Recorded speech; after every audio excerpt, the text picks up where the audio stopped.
नमस्कार, आप देख रहे हैं आज तक। आपके साथ मैं हूं सईद अंसारी। पुलवामा की दूसरी बरसी पर आतंकवादियों ने एक बड़ी हिमाकत करने की कोशिश की। जम्मू कश्मीर के जम्मू में बस स्टैंड पर 7 किलो विस्फोटक बरामद हुआ है। सूत्रों के अनुसार विस्फोटक का सवाल किसी बड़े आतंकवादी हमले में होना था, लेकिन अब वो साजिश नाकाम कर दी गई है। तो सुरक्षा बलों ने एक बहुत बड़ी साजिश को नाकाम किया है। जम्मू से 7 किलो विस्फोटक मिला है और ये विस्फोटक ऐसे टाइम पर मिला जबकि आज पुलवामा की बरसी है। तो बस स्टैंड से विस्फोटक बरामद हुआ है। क्या जम्मू बस स्टैंड पर आतंकवादी किसी बड़ी साजिश को अंजाम देने वाले थे? क्या वहां पर कोई बड़ा धमाका करने की कोशिश कर रहे थे? आइए इस वक्त हम आपको सीधे लिए चलते हैं हमारे संवाददाता सुनील के पास। सुनील, कैसी ये साजिश थी, कितनी बड़ी ये साजिश है और किस तरह से सुनील इसे नाकाम किया है हमारी सुरक्षा बलों ने?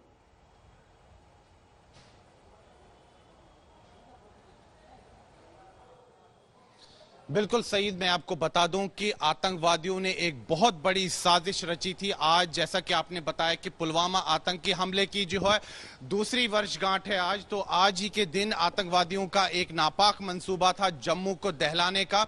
और जो जम्मू कश्मीर पुलिस है उसने आज तलाशी अभियान चलाया बस स्टैंड के इलाके के आसपास, और वहां से जो है जो अभी तक हमें खबरें मिली है कि भारी मात्रा में जो है विस्फोटक पदार्थ मिला है। मैं इस समय बिल्कुल पुराने जम्मू बस अड्डे पर ही मौजूद हूं और यहां पर जो है काफी भीड़ भाड़ वाला इलाका है और पहले भी ये जो इलाका है आतंकियों के निशाने पर रहा है।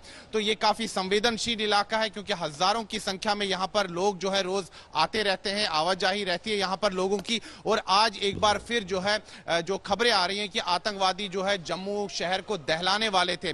दरअसल सईद, मैं आपको बता दूं कि पिछले 2 हफ्ते से जो है जम्मू संभाग से जो है 2 खूंखार आतंकवादी जो है उनको गिरफ्तार किया गया है। कल जो है एक खूंखार आतंकवादी जहूर अहमद, जो कि द रेजिस्टेंट फ्रंट, जो कि लश्कर तोयबा का फ्रंटल एक आतंकी संगठन है, उससे जुड़ा हुआ जो आतंकी है उसको सांबा जिले के बड़ी ब्राह्मणा इलाके से गिरफ्तार किया गया। और पिछले शनिवार को लश्कर मुस्तफा, जो कि जैश ए मोहम्मद का एक फ्रंटल ऑर्गेनाइजेशन है, उसके मुखिया जो चीफ कमांडर है हिदायतुल्लाह, उनको गिरफ्तार किया गया। उनकी जो पूछताछ हुई, जो इंटरोगेशन हुई, उसके आधार पर जो पुलिस को जानकारी मिली तो पुलिस जो है समूचे जम्मू में जो है छानबीन कर रही है, रेड कर रही है। और उसी के अंतर्गत बस स्टैंड के इलाके पर भी आज काफी गहन छानबीन हुई और उसके बाद सुरक्षा बलों को सफलता मिली। यहां पर भारी जो है मात्रा में विस्फोटक पदार्थ मिला और जो सूत्र हमें बता रहे हैं कि जो आतंकवादी थे उनकी ये नापाक साजिश थी कि आज पुलवामा के जो आतंकी जो हमले के दूसरी आज जो बरसी है इस पर बहुत बड़ी वारदात करने वाले थे। सुनील, क्या आतंकवादियों का इस विस्फोटक के जरिए जम्मू में विस्फोट करने का प्लान था? बस स्टैंड जहां से विस्फोटक बरामद हुआ वहां पर प्लान था, या ये साजिश के तार कश्मीर तक जा रहे थे?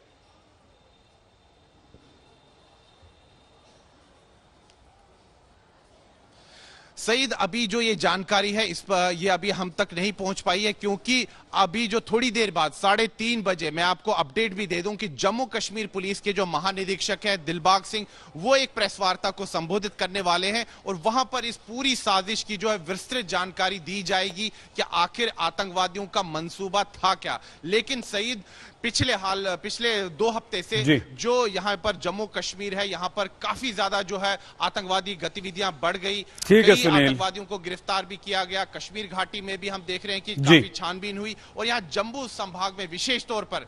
बिल्कुल सही, बताइए। बहुत धन्यवाद सुनील। सुनील जी भट्ट हमारी संवाददाता जानकारी दे रहे थे। सुनील, हम दोबारा आपके पास आएंगे। जम्मू कश्मीर पुलिस सबसे कुछ देर बाद इस पर एक प्रेस कॉन्फ्रेंस भी करने वाली है। एक बड़ी साजिश को नाकाम कर दिया गया है। जम्मू से 7 किलो विस्फोटक बरामद किया गया। तो आज पुलवामा हमले की दूसरी बरसी है और इस अवसर पर 2 साल पहले पुलवामा हमले में शहीद हुए 40 सीआरपीएफ के शहीदों को देश भर में श्रद्धांजलि अर्पित की गई। जम्मू कश्मीर के पंपोर में आज एक समारोह में जांबाजों को याद किया गया।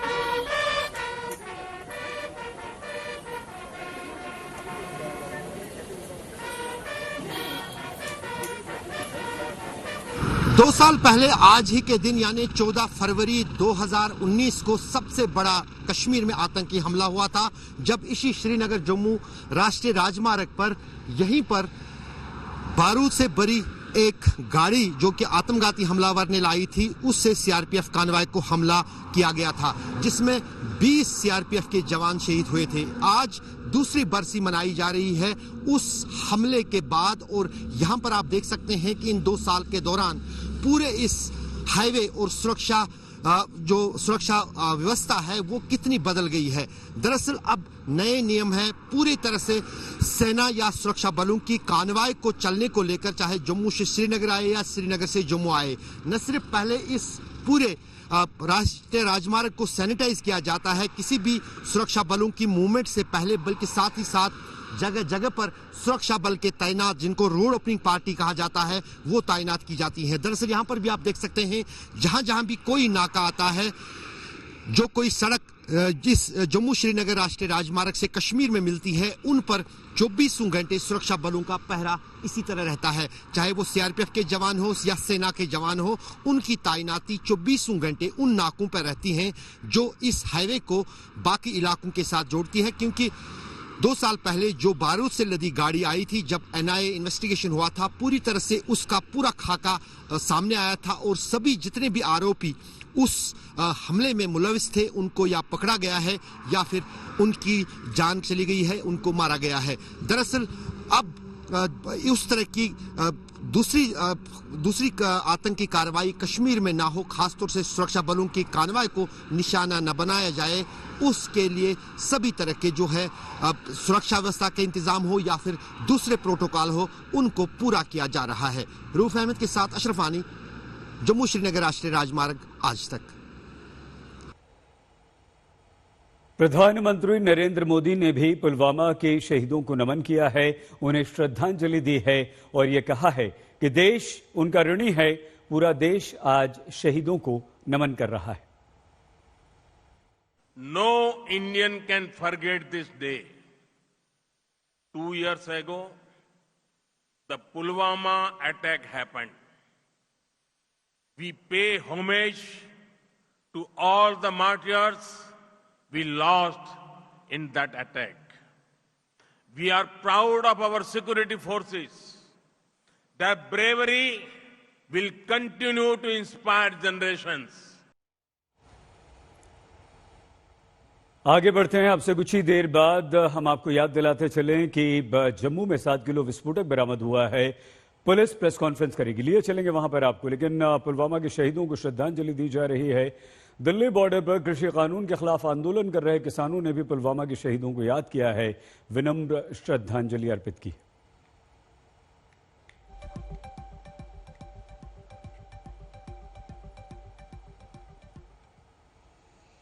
देश के लिए, हमारे देश के लिए आज एक और खुशखबरी आई है। हमारे देश को आज नए अर्जुन टैंक्स मिल चुके हैं। अचूक निशाना लगाने वाले इन आधुनिक टैंक्स को भारत में ही तैयार किया गया है।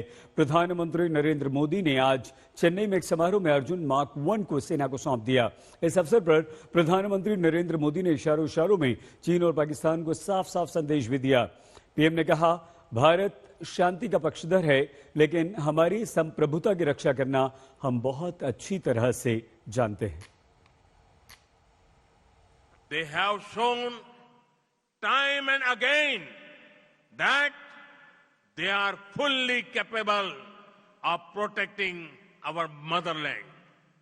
Time and again, they have also shown India believes in peace, but India will protect sovereignty at all costs. धीर भी है, वीर भी है, सैन्य शक्ति and धैर्य शक्ति of our forces are remarkable. I am proud to dedicate to the country one more warrior to protect our frontiers. I am proud to hand over the indigenously designed and manufactured main battle tank Arjun Mark 1A.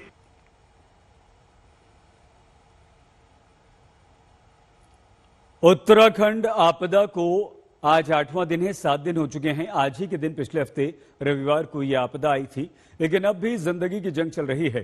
सुरंग में फंसे लोगों की तलाश में राहत और बचाव का काम चल रहा है। पहली बार सुरंग से शव बरामद हुए। आज मलबे की सफाई में 5 शव बरामद किए गए। उत्तराखंड आपदा में अब तक 45 शव मिल चुके हैं। 160 से ज्यादा लोग अभी भी लापता हैं।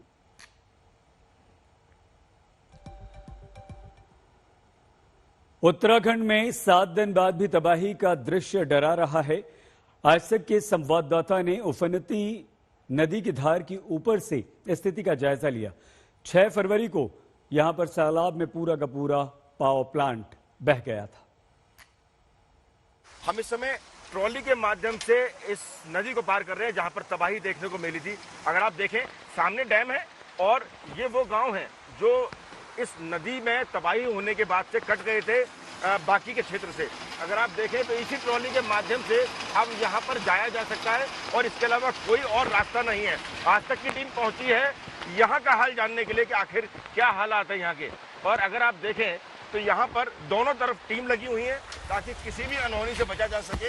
ये सामने अगर आप मलबा देखेंगे तो उससे साफ अंदाजा हो जाएगा कि तबाही कितनी भयानक थी और कितनी लोगों की जान को सांसत में डालकर ये गारे का जो पानी है वो यहाँ से निकला होगा। कैमरामैन प्रवेश राणा के साथ दिलीप सिंह राठौड़, धौलीगंगा, आज तक। दिलीप सिंह राठौड़ हमारे संवाददाता सबसे पहले यहां पहुंचे थे, अभी भी वहां पर मौजूद हैं। दिलीप ने उस डैम का भी जायजा लिया जहां अब सिर्फ मलबा ही मलबा बचा है। ये जो एक्सक्लूसिव तस्वीरें आप देख रहे हैं ये सिर्फ और सिर्फ आज तक पर देख रहे हैं। आप देखिए, ये डैम का वो हिस्सा है जो पिछले 7 और 8 दिन से लोगों ने कभी देखा ही नहीं था। असल मायने में देखा जाए तो ये जो दृश्य है वो विविध करने वाला दृश्य है। आखिरकार कैसे लोग यहाँ पर फंसे होंगे और कैसे लोगों ने यहाँ पर दम तोड़ा हुआ काल के गाल में समा गए होंगे।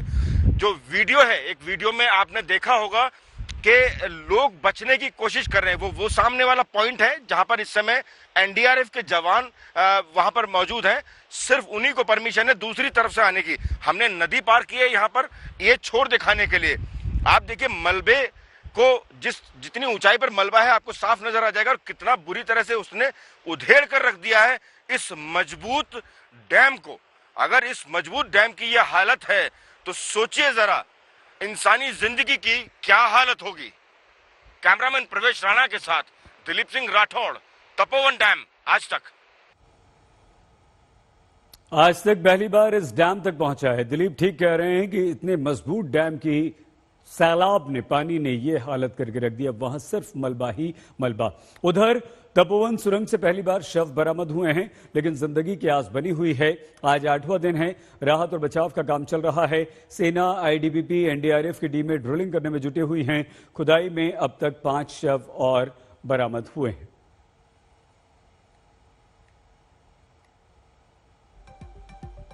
यहाँ पे टनल में जो रेस्क्यू ऑपरेशंस रात से चल रहे थे तो उसमें 2 डेड बॉडीज रिकवर हुई हैं। उनको एक 4:45 AM पे, एक 5:50 AM पे, और उनको दोनों को मॉर्चुरी ले जाया जा चुका है। क्या चल रहा है?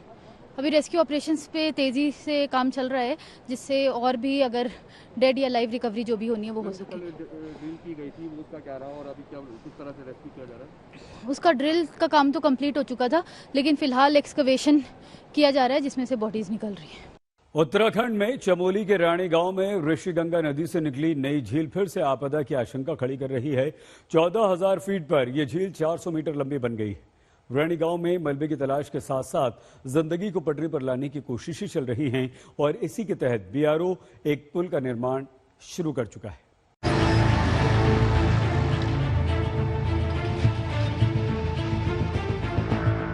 उत्तराखंड में चमोली रैनी गांव ने विनाश की जो लीला देखी, उससे निपटने का इंसानी हौसला दिखना शुरू हो गया है।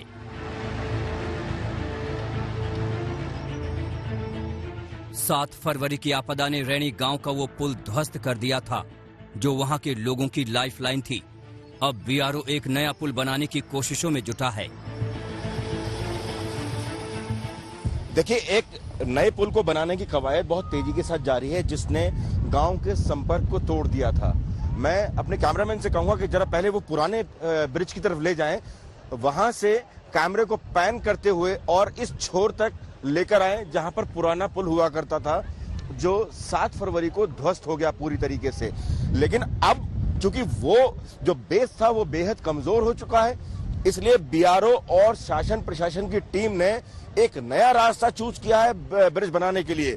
देखिए, वहां से ये ब्रिज का स्टार्टिंग पॉइंट होगा और यहां तक ये ब्रिज आएगा ये, और लगातार सिर्फ प्रशासन ही नहीं बल्कि आसपास के लोग भी मदद करने में जुटे हुए हैं।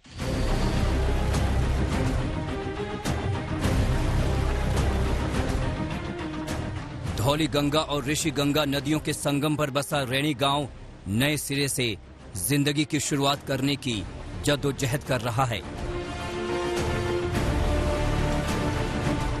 लेकिन वहां ऋषि गंगा नदी से लगभग 400 मीटर लंबी नई झील फूटी है, जिससे फिर आशंका खड़ी हुई है। के हाथ की तरफ जो नदी देखें वो धौली गंगा है, जहां पर 7 फरवरी को लोगों ने विनाश होते हुए देखा, तांडव होते हुए देखा, जिसकी वजह से बहुत सारे लोगों को अपनी जिंदगी से हाथ धोना पड़ा और बहुत सारे लोग अभी भी आपदा में फंसे हुए हैं। उनको ढूंढने की कवायद अभी जारी है। लेकिन ठीक दूसरी तरफ अगर आप देखेंगे तो सामने से जो साफ पानी दिखाई दे रहा है आता हुआ, जो यहाँ इस संगम पे मिल रहा है, वो ऋषि गंगा है। ऋषि गंगा में ही जो झील है उसके बनने की बात की जा रही है। लगभग 400 मीटर लंबी झील की बात की जा रही है, जिसके लिए प्रशासन ने साफ तौर पर सभी एजेंसीज को अलर्ट मोड पर रखने के लिए कहा है, ताकि लोगों को, इंसानी जिंदगी को बचाया जा सके। एसडीआरएफ पहुंच चुकी है और हमें अभी बेसिक टाइप के इनपुट्स मिल पाए हैं, लेकिन जो उनकी डिटेल्ड रिपोर्ट है, कितनी लंबाई, चौड़ाई, गहराई और कितना डरने की आवश्यकता है या नहीं है, ये उनके आने के बाद ही पता चल पाएगा। लेकिन फिर भी गांव वालों को सतर्क रहने के लिए कह दिया गया है, लेकिन अभी फिलहाल घबराने की कोई आवश्यकता नहीं। Thank you so much. Rishi Ganga की इस नई झील से खतरा तो पैदा हुआ है, हालांकि झील का पानी साफ सुथरा है, जो राहत की बात हो सकती है। सामने की विड्थ है लगभग 50 मीटर नजर आ रही है। सामने की विड्थ, ये वाली विड्थ 50 मीटर, और अभी हमें करीब 200 मीटर तक दिख रहा है, लेकिन उसके आगे टर्न है, राइट को टर्न है, तो वो चीज यहाँ से नहीं दिख पा रही लोकेशन से। और ये देखिए, उस किनारे से डिस्चार्ज हो रहा है, ये बीच में से ये डिस्चार्ज हो रहा है और डिस्चार्ज ठीक ठाक डिस्चार्ज हो रहा है। पानी मडी नहीं है, पानी बिल्कुल साफ है, ब्लू है लेक, और पानी बिल्कुल व्हाइट आ रहा है। ये जो डिब्रीज लेक के सामने है, ये जो डिब्रीज है, ये कम से कम 500-700 मीटर तक डिब्रीज है, और इसमें आइस का पार्ट, आइस के पार्ट्स भी हैं, और ये जैसे पानी जमा हुआ है, देखिए पानी।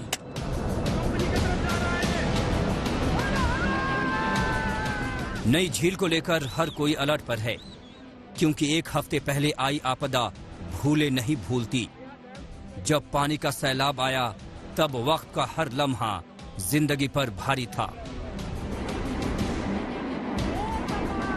ये सामने देखा मैंने, जो सामने जो पहाड़ी है ना, इस वो सामने वाली पहाड़ी देखो, मलबा कितने ऊपर तक गया हुआ है। इतने ऊपर उछल रहे थे सर, बड़े बड़े पत्थर और पूरा मलबा ही मलबा, स्लस, गाद, लकड़ी, बड़े बड़े पत्थर सर, ऐसे आ रहे थे गोली जैसे।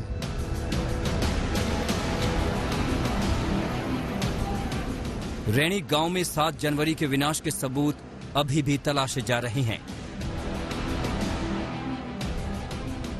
चमत्कार कभी भी हो सकता है, और पूर्व का हमारा अनुभव भी है, जब हमारी एनडीआरएफ की टीम ने कहीं पे काम किया है, 10वें दिन भी जिंदा विक्टिम को निकालने में हमें सफलता मिली है।